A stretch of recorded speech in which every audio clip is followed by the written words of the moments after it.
श्रील प्रभुपाद की। ISKCON divinity founder आचार्य जगत गुरु श्रील प्रभुपाद की। अनंत कोटि वैष्णव वृंद की। नामाचार्य श्री हरिदास ठाकुर की। ग्रंथराज श्रीमद् भागवतम की। आल गुरेश्वर समृद्धि हरे कृष्णा। आल गुरेश्वर समृद्धि हरे कृष्णा। आल गुरेश्वर समृद्धि हरे कृष्णा।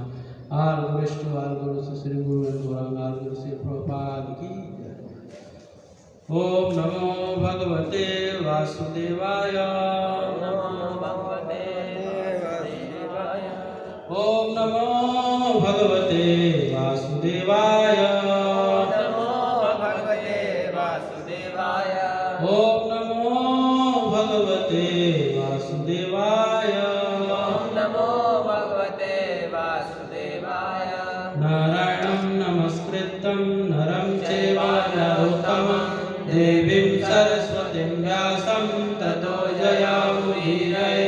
नष्टप्रायेषु भद्रेषु नित्यं भागवत सेवया भगवती उत्तमश्लोके भक्ति नश्यति।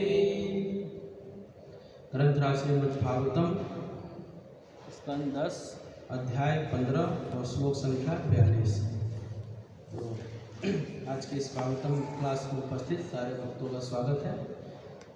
तो लगा दीजिए।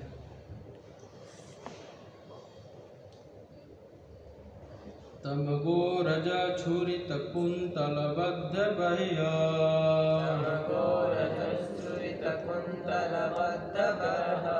वयन प्रसून रुचरे क्षण चारुहासम।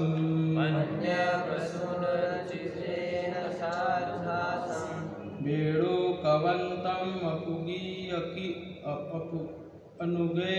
उपगीय कीर्तम।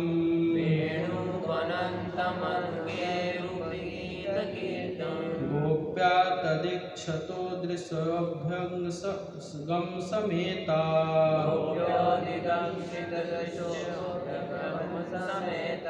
तमगो रज छुरित कुंतल बद्ध बह्य।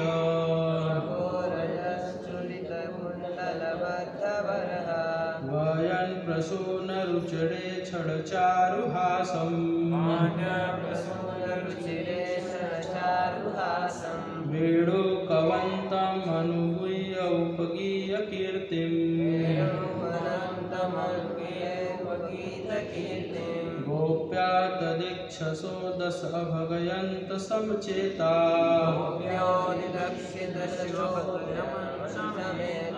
तमगोचर छुरित कुंतलिबद्ध बह्य।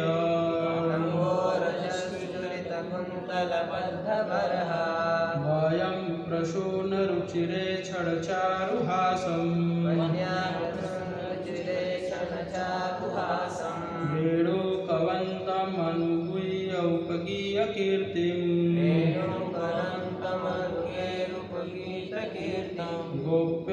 गोप्या तदीक्षसो दशो भगयन्त समचेता।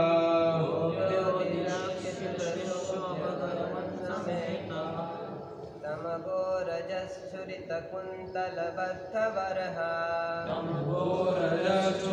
कुंतल बद्ध बर्हा। वन्या प्रसून रुचिरे क्षण चारुहासम। वेणुकवंतम अनुगैरुपगीत कीर्तिम। गोप्योदिदक्षित दशोऽभ्यगमन समेता।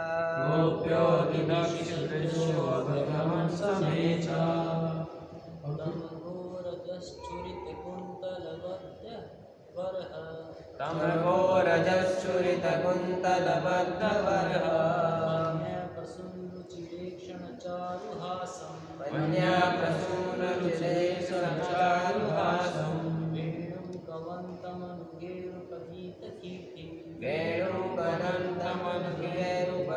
कीर्तिम। समेता। तमगो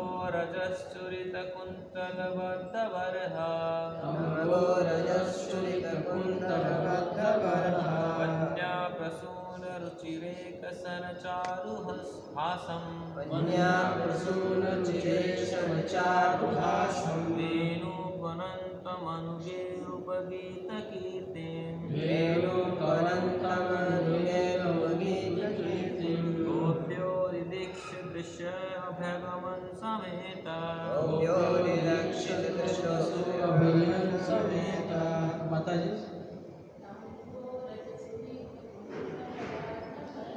तमगोरजश्चुरितकुन्तलबद्धवरहा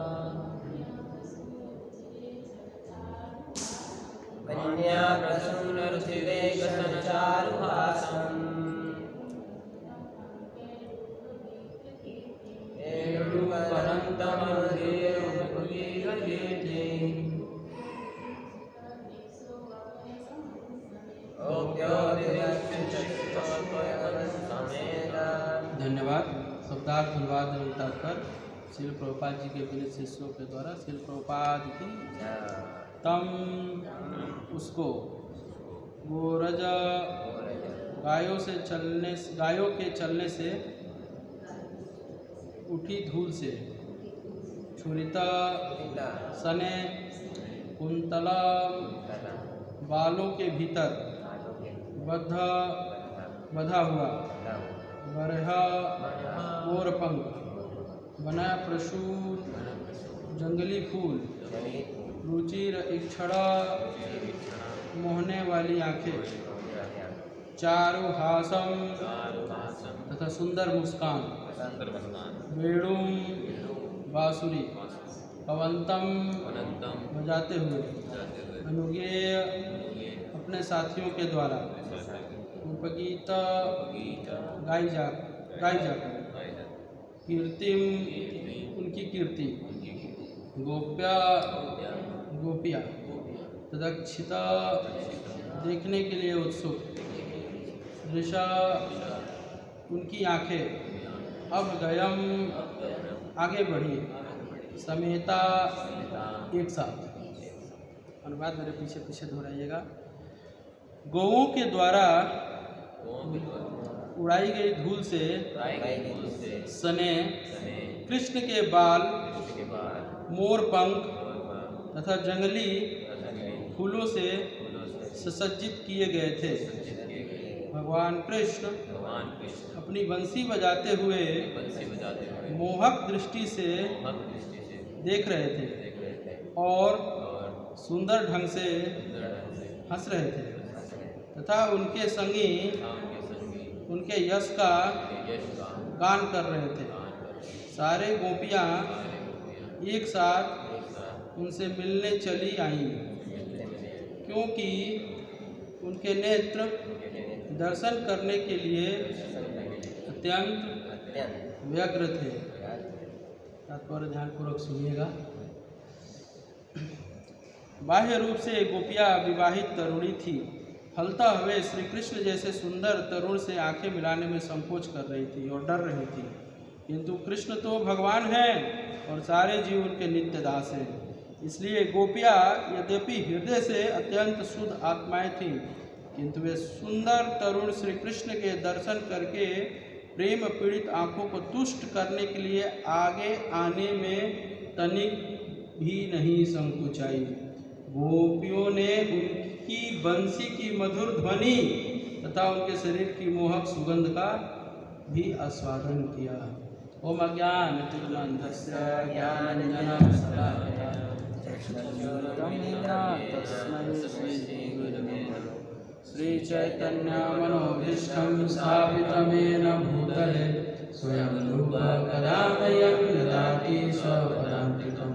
वन्देऽहं श्रीगुरुं श्रीयुतापदकमलं श्रीगुरुन् वैष्णवांश्च श्रीरूपं साग्रजातं सकलरघुनाथान्वितं तं सजीवं साद्वैतं सावधूतं परिजनसहितं कृष्णचैतन्यदेवं श्रीराधा कृष्णपादान् सकलललिता श्रीविशाखान्वितांश्च हे कृष्ण करुणा सिन्धु दीनबन्धो जगत्पते गोपेश गोपिका कान्त राधा कान्त नमोस्तुते तप्त काञ्चन गौराङ्गी राधे वृन्दावनेश्वरी वैष्णवानुसुते देवी प्रणमामि हरिप्रिये वाञ्छाकल्पतरुभ्यश्च कृपा सिन्धुभ्येव च पतितानां पावनेभ्यो वैष्णवेभ्यो नमो नमः।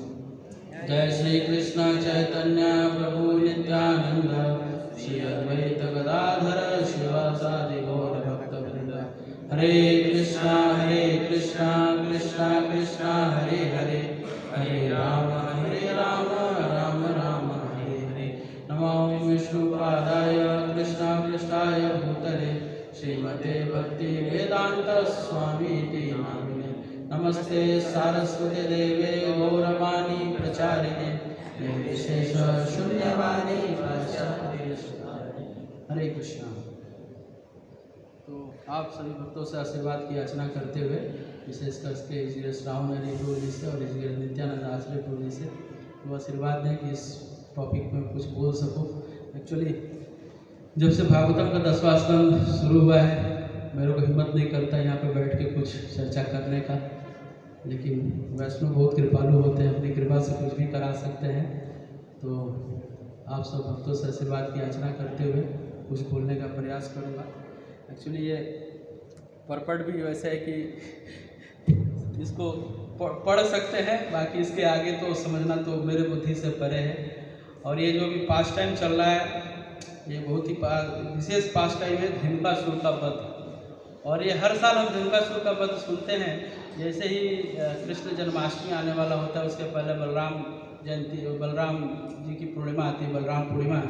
तो उसके पहले अगर बलराम कथा हो रहा हो, अगर धनुकासुर का वध न हो उसमें कवर किया जाए तो ऐसा हो नहीं सकता। तो हम धनुकासुर का वध जो लीला है हर बार सुनते आ रहे हैं और हम अभी पीछे भी आस्वादन करते आ रहे हैं इस लीला का। तो ये बहुत ही विशेष लीला है। ऐसा असुर जो क्या है गधा है और अकेले नहीं, उसके साथ और भी साथी हैं।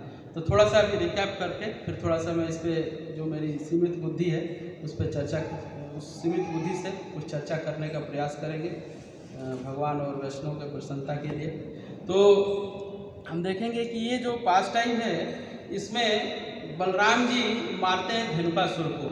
तो ऐसा आता है कि भगवान जब नरसिंह देव के रूप में प्रकट हुए और हिरण्यकशिपु को जब मार दिया तो प्रहलाद महाराज को एक चीज़ बोला था कि मैं आपके डायनेस्टी में कोई असुर हो जो भी हो मैं उसको नहीं मारूंगा।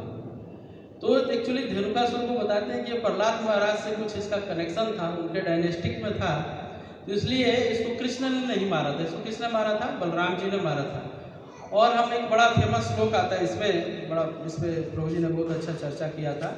21 नंबर श्लोक है। इसमें सारे जो ग्वाल बाल हैं वो बलराम जी की तरफ ही इंगित करते हैं। राम राम महाभाव, राम राम महाभाव कृष्ण दुष्ट निर्भराव इति विदुरे सम दुहान ताल लिंग संकुलम। कि बड़ा अच्छा खुशबू आ रहा है। किसका खुशबू आ रहा है? ताड़ के पेड़ का खुशबू आ रहा है। तो हमें क्या करना चाहिए? इसको खाना चाहिए। तो किसको अप्रोच करते हैं? बलराम जी को। क्या बोलते हैं? राम राम महाबाहु, बलराम जी आपके बाहों में बहुत शक्ति है ना। जैसे किसी से कुछ सेवा कराना हो तो बोलते हैं अरे प्रभु जी आप कुछ भी कर सकते हैं, आपके अंदर बहुत शक्ति है, उसका गुणगान करना पड़ता है। तो ऐसे ही जो ग्वाल बाल थे बलराम जी को बोल रहे हैं राम राम महाबाहु, बलराम जी आपके बाहों में बहुत शक्ति है, आप कुछ करिए। और बताते हैं कृष्ण दुष्ट निर्मण, कृष्ण ऑलरेडी बहुत सारे दुष्टों को निपटा चुके हैं, इसको आप निपटा दीजिए। ऐसा क्यों था? ये जो ताल वन था इसमें इस परपट में ही बताते हैं कि कहाँ था। तो ये ताल वन ऐसा नहीं कि वो था वहाँ पे और किसी को पता नहीं था, ये सारे ब्रजवासियों को भी पता था और सबको पता था कि यहाँ पे ताल वन है। लेकिन इतना उसका प्रभाव था धनुकासुर का कि कोई उधर जाता नहीं था। और होता नहीं जैसे छोटे बच्चे कहीं जाते हैं तो उनको सिखाते हैं कि देखो खेलना पर इधर जाके मत खेलना, वहाँ मत जाना है। तो वैसे ही सारे गोपियाँ ये सारे जो कृष्ण और उनके सखा हैं उनको सिखाया था कहाँ कहाँ नहीं जाना। अभी आगे हम देखेंगे कालिया का लीला आएगा तो कालिया वाले में भी उस तरफ कोई जाता नहीं था, ना गाय ना बछड़े ना बच्चे, कोई नहीं। और उसका इतना प्रभाव था कि पक्षी भी नहीं निकल सकता, कालिया का जो वृद्ध था। और वैसे ही ये धनुकासुर का भी प्रभाव था। तो बच्चों को ऑलरेडी सिखा दी थी कि उधर नहीं जाना। लेकिन आज इनका क्या प्लान है, उधर जाने का। तो बलराम जी फिर जाते हैं सारे भक्तों को लेकर के, अपने सारे सखाओं को लेकर के, और जाके क्या करते हैं, ताल के वृक्ष को ऐसे उसको पकड़ के हिलाते हैं। जैसे हिलाते हैं तो क्या होता है, आवाज होता है। आवाज होता है तो कौन, किसको पता लगता है, इधर कौन आ गया, इधर पक्षी नहीं आते, ये कौन व्यक्ति आ गया इधर है। तो धेनुकासुर आया, और धेनुकासुर आके क्या किया, बलराम जी को देखा। और ऐसा है कि बलराम जी को लिखा है कि बलराम जी को, क्योंकि गधा का बड़ा एक स्पेशल रोल है, वो बोलता भी यूनिक है, चलता भी स्पेशल है, काम भी बड़ा यूनिक करता है। तो गधा कैसे मारता है, अगर उसको मारना है तो सामने से अटैक नहीं करता, वो पीछे से अटैक करता है। पहले फर्स्ट जाएगा, देखा है किसी को गधा को मारते हुए, गधा देखा है सबने, तो पीछे से लात मारता है। तो इसमें खुर लिखा हुआ है, तो अपने खुर से क्या किया, बलराम जी के छाती पे अटैक किया। बलराम जी कुछ नहीं बोले, चुपचाप सह लिए। इसके बाद बलराम जी ने उसको बड़ा विशेष तरीके से मारा, उसको पकड़ लिया, उसको जब लात मारा पीछे से तो उसको पैर को ही पकड़ लिया, और पकड़ करके यूं करके धड़, और जैसे ही फेंका तो बताते हैं कि जब फेंका था तो ऊपर ही उसका, जब घुमा रहे थे तभी उसका क्या निकल गया, प्राण निकल गया, और ताड़ के वृक्ष पे फेंका एकदम धड़ाम। तो क्या हुआ, एक पेड़ से जाके वो गिरा, और फिर क्या हुआ, सारे एक दूसरे पेड़ से टकरा करके क्या हुआ, सारे वो नीचे निकल गया। जब ऐसा सब देखे, और भी सब गधे थे हैं, जब उसके दोस्त मित्र थे, बोले अरे मेरे दोस्त को मार दिया ये। तो फिर क्या हुआ, अब कृष्ण हाथ लगाते हैं, उनको कृष्ण भी मारते। फिर क्या होता है, पूरा वहाँ पे गधे आते हैं, अटैक करते हैं, एक को कृष्ण उठा के ऐसे फेंकते हैं, एक को बलराम जी ऐसे घुमा के फेंकते हैं। पूरा वहाँ पे गेम हो गया। कौन सा गेम हो गया, उसका उठा के फेंकने का एक पूरा खेल हो गया है। बाकी सब ग्वाल बाल जो भी सोचते थे गधा है, हम भी लाठी से मारते हैं, मैंने बलवा नहीं, लाठी डाउन करो, अभी ये असुर है, गधा नहीं, साधारण नहीं है। तो ऐसे मार करके धेनुकासुर को, बहुत सारे हम यहाँ पे प्रैक्टिकल टीचिंग भी डिस्कस किया था कि धेनुकासुर किस चीज़ को रिप्रेजेंट करता है। तो मैं इस पर ज़्यादा, बहुत सारे ऑलरेडी चर्चा हो गई, तो मैं थोड़ा सा आगे चलता हूँ। और मैं एक्चुअली धेनुकासुर के पार्टी का व्यक्ति हूँ, तो फिर कुछ ज़्यादा कुछ बोल नहीं सकता, तो मेरी बुद्धि वैसे ही है थोड़ी। तो यहाँ से जब मार करके जब जाते हैं, तो अब यहाँ देखते हैं कि सारे गोपियों को लिखा गया है कि सारे गोपियाँ भी आ गई, कृष्ण जा रहे हैं, धूल उड़ रहा है। तो उनको कैसे पता चला कि ताल वृक्ष के उसमें ताल वन में ये सारे लोग चले गए हैं। तो बताते हैं वहाँ पे कि जो सारे गोपियाँ थी वो पहले आई और देखी, अरे ये सारे कृष्ण बलराम और ये सब कहाँ जा रहे हैं, ताल वन की तरफ जा रहे हैं। तो उन्होंने जाके किसको सूचित कर दिया, जो वृंदावन में ब्रज में और भी गोपियाँ, नंद बाबा, सबको बता दिया, अरे ये सब लोग कहाँ गए, उधर गए, तालवन में गए। तो सब लोग क्या हुए, भागे भागे, अरे तालवन में गए। तो दौड़ के आए और देखा कि ये तो क्या चल रहा है, यहाँ पे पूरा खेल चल रहा है कृष्ण बलराम का। ऑलरेडी धेनुकासुर को निपटा चुके थे, ताल के वृक्ष सारे नीचे आ गया था, और ताल के जो फल हैं वो सारे कहाँ आ गए, जमीन पे आ गए। अभी तक तो खुशबू आ रहा था, किसको, ग्वाल बालों को। अब क्या हुआ, जय श्री श्री राधा मदन गोपाल भगवान की जय, श्री श्री निताई चांद गौर सुंदर की। तो अब फल खाने की बारी आई। तो यहाँ पे बताते हैं कि भागवतम में लिखा है, ये पीछे के श्लोकों में, क्यों किसी ने उस फल को क्या किया, खाया नहीं, खाया, क्योंकि छोड़ो इसमें तो असुर का खून लग गया, और ऐसे ही छोड़ दिया सब छोड़ करके। और आज के श्लोक में आता है कि गौओं और जो है उड़ाई गई मोर पंख, भगवान के जो है उस पर मोर पंख है, जंगली फूल है, और गायों के धूल से, जो गायों के खून से धूल उड़ा है, उससे भगवान पूरा क्या है, वो धूल से दूषित हो गए हैं, और अपनी बंसी बजा रहे हैं। बंसी बजाते हुए कहाँ जा रहे हैं, फिर कहाँ जा रहे हैं, कहाँ, वापस जा रहे हैं। वापस कहाँ, अभी वन से अपने घर वृंदावन नंद भवन वापस जा रहे हैं। जिसमें बड़ा अच्छा लिख रहे हैं, पर अनुवाद सुखदेव गोस्वामी बता रहे हैं कि भगवान कृष्ण अपनी बंसी बजाते हुए मोहक दृष्टि से देख रहे थे। बना प्रसून छिड़चारु हासम, बड़ी सुंदर मुस्कान थी भगवान की, और वेणु बजाते हुए जा रहे थे। और बाकी लोग क्या कर रहे थे, उनके संगी लोग सुंदर ढंग से हंस रहे थे, तथा उनके संगी उनके यश का गान कर रहे थे। और जो बाकी लोग थे भगवान के गुणों का क्या कर रहे थे, गान कर रहे थे। सारी वो गोपियाँ एक साथ उनसे मिलने चली आई तो उनके नेत्र दर्शन करने के लिए अत्यंत व्यग्र थे। तो एक्चुअली जहाँ पे भी ऐसी लीला आता है, इस लीला के बाद सुखदेव गोस्वामी मैक्सिमम जो ब्रज के सखागण हैं, गोपियाँ हैं, जो ब्रज के भक्त हैं, उनकी जरूर यहाँ पे भगवान के साथ जो इंटीमेट कनेक्शन है उसको जरूर लिखते हैं। हम जैसे भी अभी दामोदर लीला पढ़े, उस दामोदर लीला के बाद भी ऐसे लिखते हैं लीलाओं को। तो यहाँ पे हमें देखने को मिलता है कि कितना प्रेम था कृष्ण के प्रति सारे ब्रजवासियों का। उनका अब देखिए चल रहे हैं तो किसका गुणगान कर रहे हैं? अपना कर रहे हैं? नहीं, कृष्ण का गुणगान कर रहे हैं। तो कीर्ति हम सुनना चाहते हैं, गाना चाहते हैं, लेकिन किसका कीर्ति गाना चाहते हैं? अपना। अरे कहीं अगर कुछ प्रोग्राम हो और उस प्रोग्राम के अंदर सबका नाम लिया जाए और गलती से हमारा नाम छूट जाए तो हम क्या हो जाते हैं? दुखी हो जाते हैं। तो यहाँ पे कोई अपना गुणगान नहीं कर रहा है कि मैं भी कृष्ण के साथ था, मैंने ही कृष्ण को बोला कि चल के मारो उसको, नहीं। सब लोग क्या कर रहे हैं? कृष्ण की कीर्ति को गा रहे हैं। तो ये है ब्रजवासी, हमेशा कृष्ण कॉन्शियसनेस, हरदम कृष्ण के चेतना में है। बताते हैं प्रभुपाद जी एक जगह कि सारे योगी लोग प्रयास करते हैं। क्या प्रयास करते हैं? ध्यान लग जाए मेरा किसमें? कृष्ण में ध्यान लग जाए, कृष्ण के फॉर्म में ध्यान लग जाए। यहाँ पे उल्टा है। गोपियाँ प्रार्थना करती हैं, कृष्ण मेरे हृदय से निकल जाओ, आप मेरे आंखों से दूर हो जाओ, ताकि मेरा मन कहाँ लग जाए? अपने कामों में लग जाए, गृहस्थी में लग जाए। तो ये है ब्रज की भक्ति, ये है ब्रजवासी, ये कृष्ण से इंटीमेट रिलेशन। अब बात आती है कि ये जो गोपियाँ हैं ये सारे भक्तों में इनको श्रेष्ठ माना गया है। एक ग्रंथ है जिसका नाम है लघु भागवतामृत। उस लघु भागवतामृत के अंदर नारद मुनि निकलते हैं एक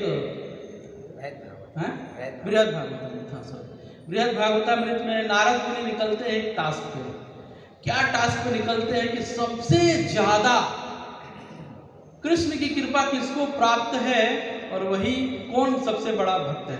ऐसा नहीं वो टेस्ट करने जाते हैं, वो जाते हैं और जाकर के गुणगान करते हैं। तो इसमें बहुत सारे हैं, कम से कम 8-10 पास टाइम हैं, उसको डिटेल तो चर्चा नहीं कर पाएंगे हम, क्योंकि हमें आगे और भी बढ़ना है और प्रभु जी का थोड़ा आदेश है कि चंदन यात्रा पे भी घूमना है, तो वो भी है। तो थोड़ा सा इसको शॉर्ट में करते हैं, लेकिन समझना बहुत जरूरी है कि नारद मुनि निकलते हैं तो सबसे पहले एक ब्राह्मण को देखते हैं।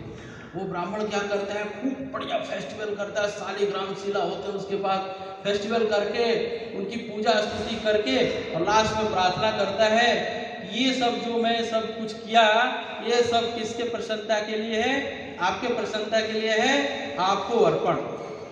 नारद मुनि देखे बोले वाह यही है सबसे बड़ा भक्त। नारद मुनि जाके उसको प्रणाम करते हैं, बोलता अरे आप ही वो सबसे बड़े भक्त। अरे बोला अरे क्या हो गया, पागल हो गए क्या आप? हैं मैं नहीं, अरे क्या मेरे को भगवान की कृपा प्राप्त है? हाँ देखिए, तो भक्त का एक स्वभाव होता है कि जब उसका गुणगान होता है तो दूसरे भक्त, उसने बोला कि नहीं नहीं नहीं आप मेरे को मत बोलो बच्चा भक्त। साउथ इंडिया में जाओ, वहाँ पे एक राजा है, वो बहुत बड़ा भक्त है, जाकर उसके राज्य को देखो। तो वहाँ गए नारद मुनि, तो वाकई देखा पूरा राज्य में एकदम फेस्टिवल चल रहा है, राजा स्तुति कर रहा है, भगवान की भक्ति कर रहा है। नारद मुनि वो मिल गया मिल गया मिल गया, नारद मुनि दूर से चलाते रहे मिल गया मिल गया मिल गया मिल गया। मेरे को बोला क्या मिल गया आपको? बोला अरे आप ही हो सबसे बड़े भक्त, आप ही को कृष्ण का कृपा प्राप्त है।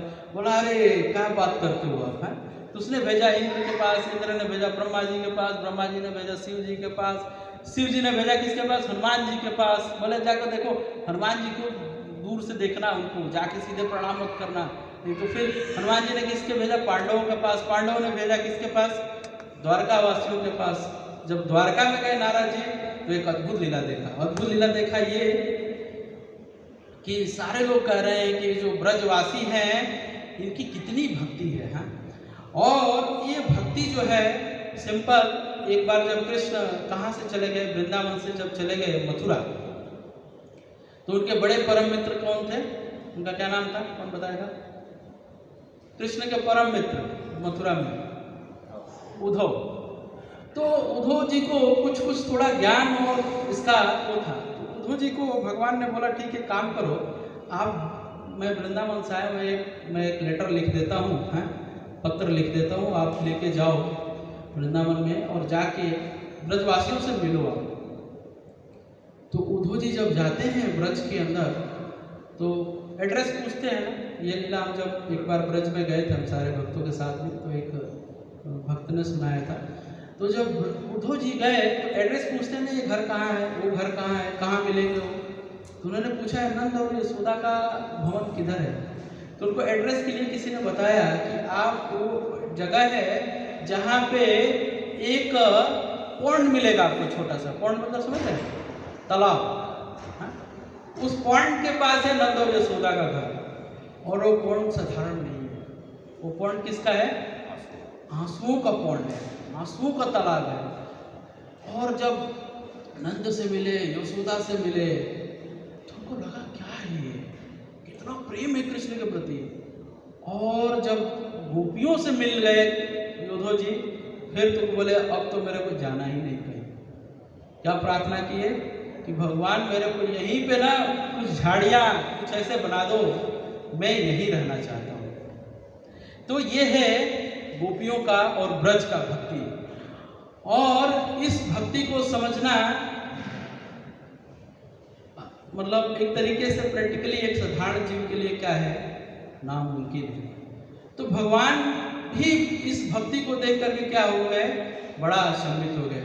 जब चैतन्य चरितामृत लिखते हैं कृष्णदास कविराज गोस्वामी, तो उसमें चैतन्य महाप्रभु के प्रकट के दो कारण बताते हैं, एक बाह्य कारण और एक अंतरंग कारण।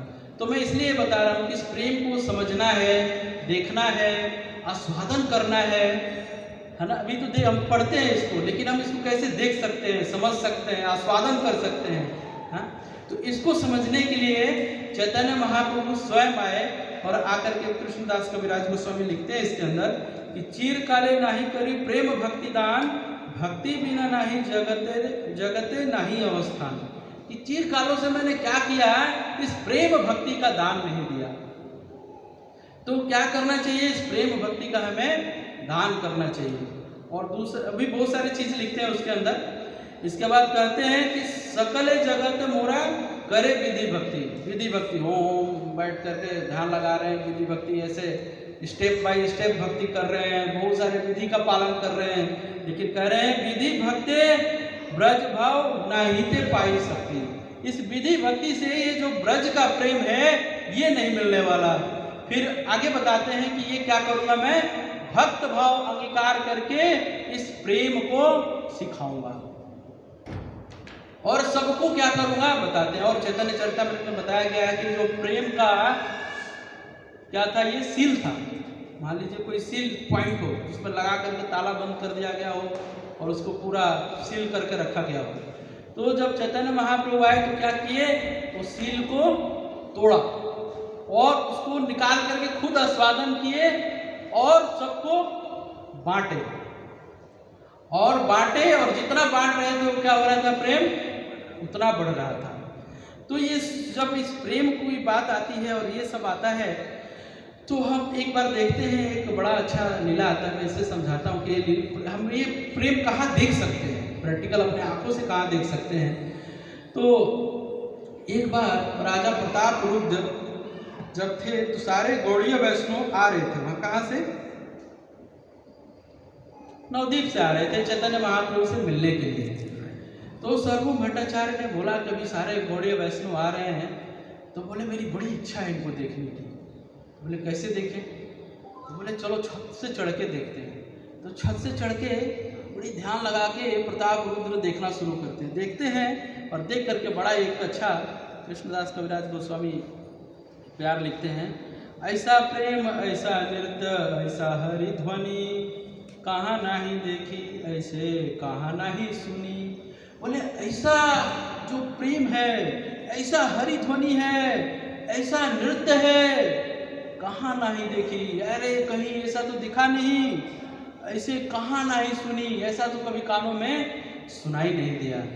तो बताते हैं चैतन्य महाप्रभु के उसमें एक भजन में लिखते हैं, चैतन्य रे सनी गड़ा नित्य सिद्ध करी माना है, जे जना जाए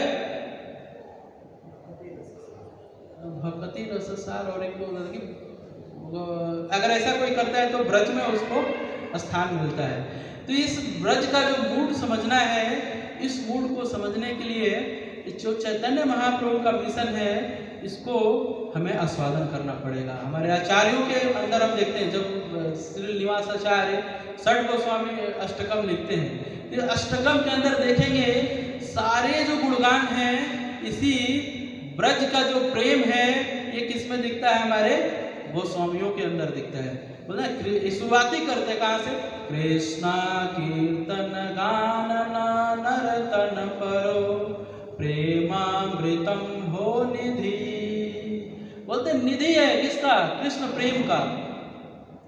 और भी जो श्लोक है 8 के 8, आठों इसी चीज को रिप्रेजेंट करते हैं। तो इसको देखना है। मैं सोच रहा था कि श्रील प्रभुपाद और भी अपने आचार्यों के उससे चर्चा करेंगे, लेकिन एक लीला को सुना करके मैं माधवेंद्रपुरी जी के लीला को डिस्कस करेंगे, क्योंकि वो भी हमारे आचार्य हैं और उनके भी जीवन में देखते हैं कि कैसे कृष्ण के प्रति इतना गाढ़ा प्रेम था।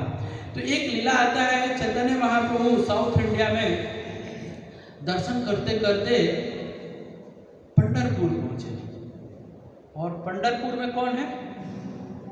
विठल कृष्ण है।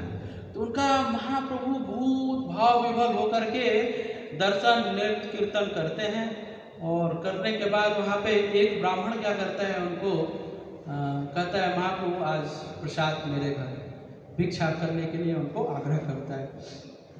महाप्रभु उनके आग्रह को स्वीकार कर लेते हैं। बोले ठीक है, कोई नहीं, मैं आता हूँ तुम्हारे घर।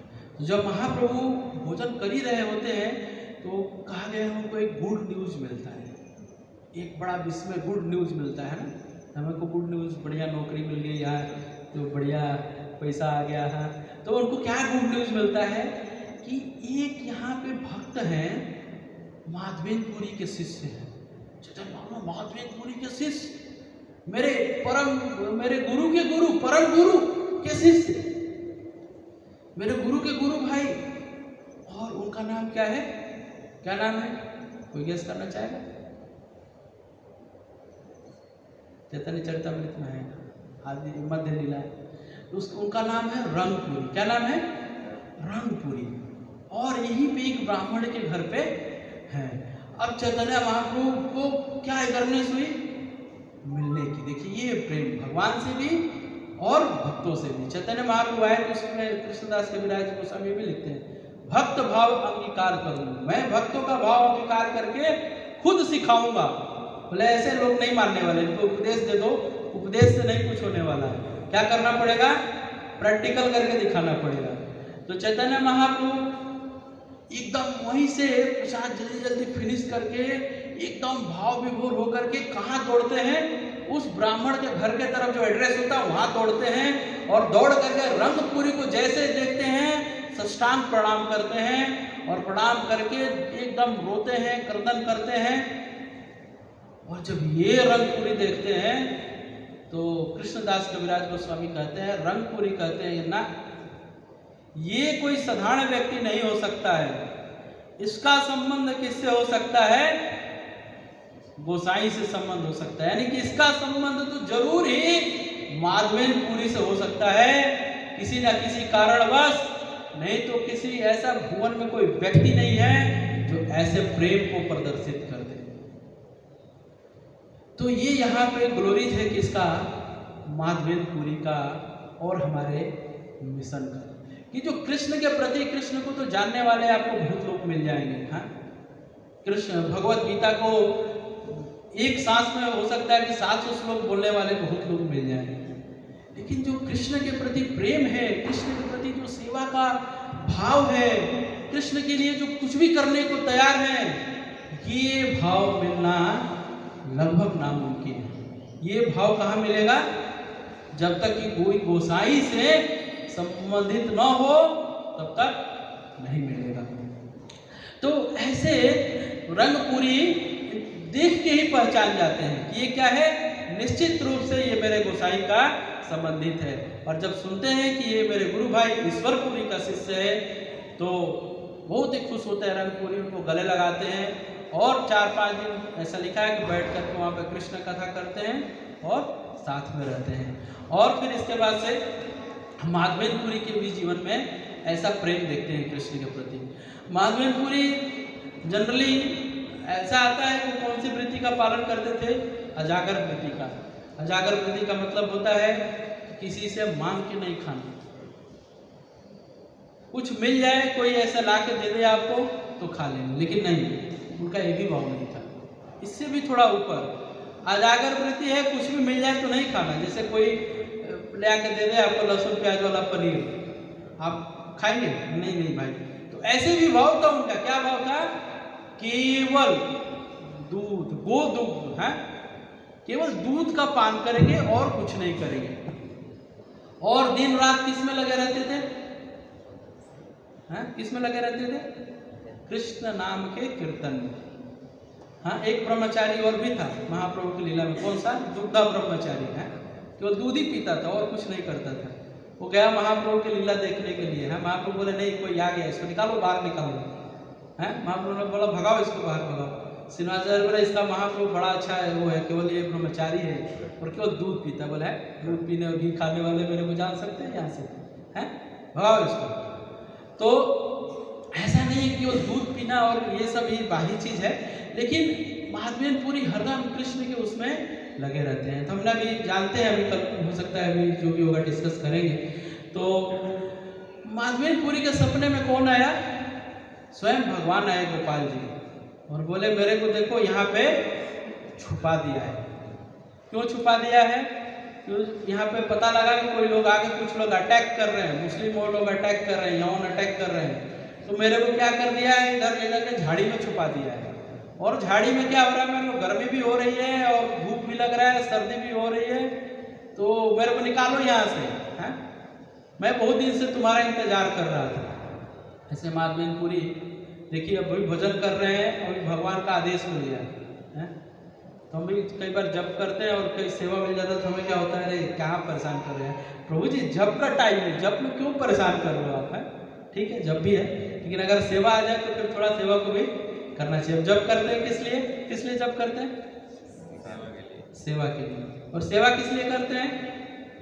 कि जप अच्छा है, तो दोनों चीज़ों को करना है। तो माधवेंद्रपुरी ने फिर उठे और उठ करके गांव वालों को लेकर के किसको निकाला वहां से? गोपाल जी को बाहर निकाला।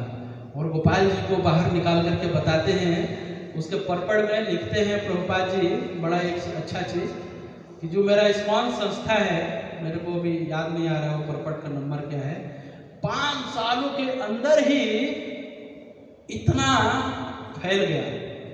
ये केवल भगवान की ही कृपा से संभव हो पाया। भगवान चाहते तो एक दिन में ये काम हो जाता। उसमें लिखा गया है कि एक दिन के अंदर ही सब कुछ हो गया। क्या हो गया? भगवान का स्थापना भी हो गया और उनको इतना बड़ा भोग फेस्टिवल भी ऑर्गेनाइज कर दिया गया। तो ये बताते हैं कि गोपाल की कृपा से संभव हो सका। तो इसके परपड़ में प्रभुपाद जी बड़ा अच्छा समझाते हैं कि भगवान की कृपा से ही 5 सालों के अंदर मेरा मूवमेंट इतना आगे बढ़ गया। भगवान निश्चित रूप से क्या लेते हैं? परीक्षा लेते हैं। और कोई धैर्य के साथ सेवा करे तो भगवान उसके ऊपर फिर ऐसी कृपा करते हैं। आप पढ़िएगा, बहुत अच्छा परपड़ है वो, टेम्पल कंस्ट्रक्शन और न्यू प्रीचिंग के लिए वो, मैं भी पढ़ा था, मेरे को बहुत अच्छा लगा था। तो माधवेंद्रपुरी अभी भगवान का स्थापना कर चुके हैं और स्थापना करके लगभग 2 साल सेवा चला। किसका? गोपाल जी का। और चलने के बाद फिर एक दिन गोपाल जी फिर सपने में आए। गोपाल कहे पूरी अमर ताप नहीं जाए।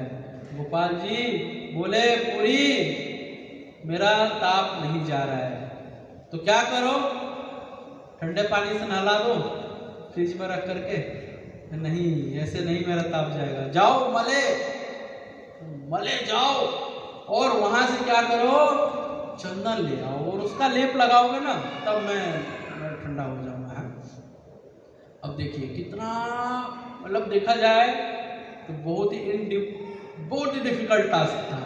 मले जाना, मले मतलब ये वृंदावन से अगर आज की स्थिति से देखें तो लगभग 2100 किलोमीटर दूर है ट्रेन से। हाँ, कोई जा सकता है पैदल में? तो माधवेंद्रपुरी वहाँ से निकल गए भगवान का आदेश पा करके। कहाँ? मलय पर्वत के लिए। रास्ते में एक निश्चित रूप से बड़ा एक अच्छा मेला होता है, वो जाते हैं कहाँ? एक रमुना स्थान है, वहाँ पे जाते हैं, बहुत सारे भक्त गए भी होंगे। और वहाँ पे जा करके किसका दर्शन करते हैं? गोपीनाथ जी का दर्शन करते हैं। जब गोपीनाथ जी का दर्शन करते हैं तो देखते हैं अरे तो बड़ा अच्छा यहाँ पे मैनेजमेंट सिस्टम है ना, सब कुछ ईच एंड एवरीथिंग बहुत अच्छे टाइप पे हो रहा है, बहुत अच्छा हो रहा है। तो उनको लगा कि यहाँ पे भगवान की सेवा बड़ा उत्तम तरीके से हो रहा है। तो जो शुद्ध भक्त होते हैं वो देख के ही समझ जाते हैं कि भगवान की सेवा कैसी होती है और कैसे हो रहा है। प्रभुपाद जी जाते थे तो प्रभुपाद जी का एक बड़ा चेक करने का कि यहाँ पे भगवान की कैसे सेवा अच्छा हो रहा है, पता है क्या करते थे? कुछ नहीं, महाप्रसाद मांगते थे, यहाँ ले आओ भगवान का महाप्रसाद, बस वही खाते थे। और प्रभुपाद कहते थे वो हरि से क्या नाम, सूती कीर्तिपुर लिखते हैं अपने उसके किताब में, अपने पुस्तक में, कि प्रभुपाद जी खाते थे और वहीं से बता देते थे कि भगवान की सेवा कैसा चल रहा है। बोलते थे हरिपाल ये खाने लायक नहीं है, कैसे भगवान को तुम भोग लगा रहे हो? तो जो शुद्ध भक्त होते हैं भगवान की सेवा देख करके समझ जाते हैं कि भगवान की सेवा कैसी चल रही है। तो माधवेंद्रपुरी को लगा यहाँ पे कुछ तो उत्तम जरूर होगा, तो पुजारी को बुलाया, यहाँ पे कुछ क्या विशेष है? उसने बताया यहाँ पे ये विशेष है, ये विशेष है, ये विशेष है, ये विशेष है, हम 56 भोग लगाते हैं, 12:30 बजे आरती करते हैं, सब कुछ बता दिया। बोला एक बहुत ही विशेष है। बोला वो क्या है बताओ? बोला वो है एक खीर, उसका नाम क्या है? अमृत केली, और पूरे त्रिभुवन में कहीं नहीं है। बोला अच्छा ऐसा खीर, और वो 12 कटोरे डेली भगवान को भोग लगता है। जैसे ही माधवेंद्रपुरी ने सुना, अरे 12 कटोरे खीर और ऐसा अद्भुत खीर, तो मन में एक विचार आया। क्या विचार आया? इस खीर का अगर थोड़ा टिंच मात्र भी मिल जाए, देखिए तो क्या केवल दूध का पान करते हैं, अभी खीर खाने की उनकी इच्छा हो रही, किसके लिए? अपने लिए नहीं, किसके लिए? भगवान की सेवा के लिए। तो ये देखिए, ये ब्रज भाव और गोपी भाव ब्रज भक्ति के अंदर ये क्या है? इनबिल्ट है, अपना कोई हेतु नहीं। कृष्ण ने बोला कहाँ ये इंद्र का पूजा करेंगे, इंद्र क्या करता है? इंद्र को तो बारिश करना ही है? हम गोवर्धन का पूजा करेंगे। सारे ब्रजवासी बोले ठीक ओके, गोवर्धन को पूजा करते हैं। जब गोवर्धन का पूजा किया तो इतनी आपदा आ गई, फिर किसके पास गए? कृष्ण के पास। तो कृष्ण के लिए ही सब कुछ है, अपने लिए कुछ नहीं। सारे गोपियां टिफिन बना के देती हैं अपने ग्वाल वालों को, कृष्ण को पहले जरूर खिलाते हैं। सारे टिफिन का सबसे पहले किसको? कृष्ण को। आता है अहम पूर्वम अहम पूर्वम, कृष्ण को पहले कौन छुएगा? कृष्ण को पहले कौन छुएगा? एक ब्रह्मा जी ने भी भोज का आयोजन किया। एक तरफ असुरों को बुलाया, एक तरफ देवों को बुलाया, बोला सबका हाथ बांध दिया, बोला फिस्ट खाओ। असुर क्या करने लगे? कोई नाक लगा रहा है, कोई मुंह लगा रहा है, कोई कुछ कर रहा है, कोई कुछ कर रहा है। तो अपने हाथ से नहीं खाना था, दूसरे के हाथ से तो खा ही सकते थे। देवताओं ने क्या किया? एक दूसरे के मुंह में खिलाने लगे। तो ये है ब्रज भक्ति भी, हरदम कृष्ण के बारे में, कृष्ण के भक्तों के बारे में, अपने बारे में कुछ नहीं। तो माधवेंद्रपुरी की इच्छा हो गई यहाँ पे क्या? खीर चखने की। और जैसे ही उनकी इच्छा हुई, क्या हुआ? शंख बजा, अरे बाप रे बाप, कितना अपराध कर दिया मैंने, अभी भगवान को भोग लगा नहीं, घर में शंख का उद्घोष हो रहा है, अभी भोग लग रहा है भगवान को, मेरे को खाने की इच्छा हुई, उनको बहुत गलाने की। हमारे साथ होता है किचन में जाकर पूछ रोज आज की मेनू क्या है, हमारे लायक है कुछ उसमें? लेकिन माधवेंद्रपुरी को भी केवल सोचे थे तो उनको बहुत गलानी हुई, वहां से वो चले गए। फिर आता है क्या? आता है भगवान ने सोचा मेरी भक्त की इच्छा हुई, तो भगवान भी क्या किया? खीर को चुराया और चुरा के रख लिया, और अब भगवान का क्या नाम बन गया? खीर चोर गोपीनाथ है। और इसके बाद माधवेंद्रपुरी जब दुखी हो गए तो दुखी होके जाके बाजार में बैठ के कीर्तन करने लगे। जब कीर्तन करने लगे पुजारी बहुत सारा पूजा पाठ अपना करके गया, जैसे ही सोने गया भगवान ने बेल बजाई, टिन टिन उठो। बोले अरे अभी क्या हुआ? भगवान ने समझा जाओ एक खीर का प्याला चुरा के रखा हूँ। कहाँ रखा हुआ एड्रेस बताया, पर्दे के पीछे है। बोले कि अरे तो मेरे को दिखाई नहीं दिया। पुजारी का तो बोले नहीं मेरा माया था, मेरे माया की वजह से तुमको दिखाई नहीं दिया। तो पुजारी तो कैसे जाए, तो बेड उड टच कर दिया, अब उसको क्या करना पड़ेगा? अगर बेड टच हो गया तो क्या करना पड़ेगा? कुछ खा लिए, कपड़ा खराब हो गया, फिर क्या करना पड़ेगा आपको? स्नान करने पड़ेंगे, नए वस्त्र पहनने पड़ेंगे। फिर पुजारी स्नान इत्यादि करके नए वस्त्र डाल दिया। तो देखो क्या देखो, अरे तो खड़ा पड़ा है। और भगवान ने एड्रेस भी बताया था कहाँ मिलेंगे, क्या नाम है, ले जाके घड़ा दो है। तो घड़ा को लिया और लेकर के चिल्लाने लगा, कौन है माधवेनपुरी, कौन है माधवेनपुरी, कौन है माधवेनपुरी। तो सोचे मेरा नाम कौन चिल्ला रहा है इतनी रात में? मैं हूँ माधवेनपुरी, क्या हुआ? अरे बोला ये पकड़ो जरा। तो जैसे लिखा गया वहाँ पे, कृष्णदास कविराज गोस्वामी प्रैक्टिकली ऐसे लिखते हैं कि खड़ा दिया और दे करके तुरंत दंडवत प्रणाम किया। बोला अरे तुम्हारे जैसा भाग्यवान तो कोई त्रिभुवन में नहीं है। तुम्हारे लिए गोपीनाथ जी ने क्या किया? खीर का चोरी किया। जब माधवेनपुरी सोचते हैं अरे बाप रे बाप, भगवान ने, तो उनका ऐसा नहीं होता है वाह भगवान ने मेरे लिए इतना कर दिया, सेवा कर दिया। निश्चित रूप से खुश तो हुए होंगे, भगवान की ऐसी कृपा मिली, कि उनको बहुत दुख हुआ है भगवान से मैंने ऐसे सेवा ली। और फिर क्या किए, वो खीर खाए, उस घड़े को फोड़े, अपने धोती में बांधे, उसको थोड़ा थोड़ा खाते थे। और तुरंत वहीं से क्या किए, गोपीनाथ जी को दंड प्रणाम किए और रातों रात वहां से क्या किए, भाग गए। वहां पे लिखा गया है क्यों भागे, क्यों भागे? हाँ, क्योंकि बोले लोग अभी क्या करेंगे, पीछे पड़ जाएंगे। अरे आप ही महान भक्त हैं, आप ही महान भक्त हैं। लेकिन भगवान की कृपा से माधवेनपुरी से पहले उनकी कीर्ति कहाँ पहुँच गई?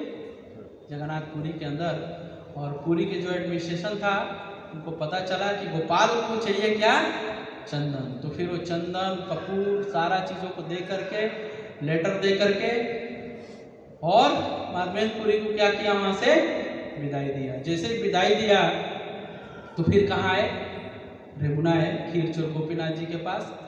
और आने के बाद वहाँ पे फिर से क्या किए, गोपाल जी आए। गोपाल जी आए तो आके सपने में बोला कि पूरी बहुत जंजाल है। क्या जंजाल है? बोले कहाँ वहाँ से लेके आओगे इतना बड़ा भारी के चंदन, हर जगह आपको मलेक्स परेशान करेंगे, हाँ टैक्स वैक्स ये सब फलाना ढिमकाना। तो काम करो, मेरे में और गोपाल जी में कोई अंतर नहीं है, इस चंदन को वहीं किसको लगा दो, गोपीनाथ जी को लगा दो, इसमें कोई संशय मत करो। तो फिर क्या होता है, वही चंदन घिस करके फिर कल अक्षय तृतीया है, कल से भगवान को 21 दिनों तक लगातार गोपीनाथ जी के शरीर पे चंदन लगाया गया है। इसमें एक चीज़ बड़ा इम्पोर्टेंट है कि कृष्णदास कविराज गोस्वामी जब कंक्लूड करते हैं इस पूरे पास टाइम को माधवेनपुरी के, तो लिखते हैं कि माधवेनपुरी जब लेके आए बहुत परिश्रम है, चंदन रेमुना, हाँ बहुत परिश्रम करके उस चंदन को कहाँ ले आए, रेमुना ले आए। लेकिन रेमुना ले आने के बाद जब गोपाल जी ने मना कर दिया तो उनको क्या हुआ, दुख नहीं हुआ, उनको क्या हुआ, बहुत आनंद आया। तो ये है गौड़ीय वैष्णवों का मूल, गौड़ीय सिद्धांत का मूल, कि भगवान के सेवा के लिए कितना भी दुख आए, कष्ट आए, उसको सहने में उनको कोई परेशानी नहीं होती। यही है ब्रजवासियों का मूल। भक्ति विनोद ठाकुर एक भजन में लिखते हैं कि आपकी जो सेवा में दुख होता है ना, वो हमारे लिए क्या है, आनंद है, फिष्ट है। हाँ, श्रील प्रभुपाद जी के हम जीवन में देखते हैं। श्रील प्रभुपाद जी को उनके गुरु महाराज ने आदेश दिया कि आप जाके पश्चात देशों में प्रचार करो। प्रभुपाद जी प्रैक्टिकली देखेंगे, पूरा जीवन भारत में इतना स्ट्रगल किया, स्ट्रगल करने के बाद बड़ी मुश्किल से उनको जलदूत का टिकट मिला। टिकट लेके जा रहे हैं, रास्ते में 2 हार्ट अटैक। वहां जाने के बाद 1 साल तक प्रभुपाद जी को घोर संघर्ष, घोर संघर्ष। हाँ? तो ये है हमारे आचार्यों का मूल। ये जो असली है वो एक तरीके से प्रभुपाद जी से एक बार बोला किसी ने कि प्रभुपाद जी ये लिखा है कि हमें किसी ब्रजवासी के अंडर में रह करके भक्ति करना चाहिए। प्रभुपाद जी बोले कि मैं हूँ ब्रजवासी। हाँ, तो ये है हमारे आचार्यों का मूड कि कैसे ब्रज के भक्ति को सीखना है और कैसे करना है और कैसे इसका रसास्वादन करना है। तो ये मेरे कुछ अल्प बुद्धि से विचार थे जो मैंने थोड़ा वैष्णव के सामने प्रयास किया। तो निश्चित रूप से कुछ त्रुटि हुआ तो क्षमा की याचना करता हूँ। और बाकी मुझे कोई फीडबैक कमेंट हो निश्चित रूप से कोई प्रश्न हो इत्यादि ले सकते हैं। 2-3 मिनट टाइम ओवर हो गया, इसके लिए क्षमा चाहता हूँ। हरे कृष्णा कृष्णा कृष्णा कृष्णा हरे हरे हरे राम राम राम हरे हरे।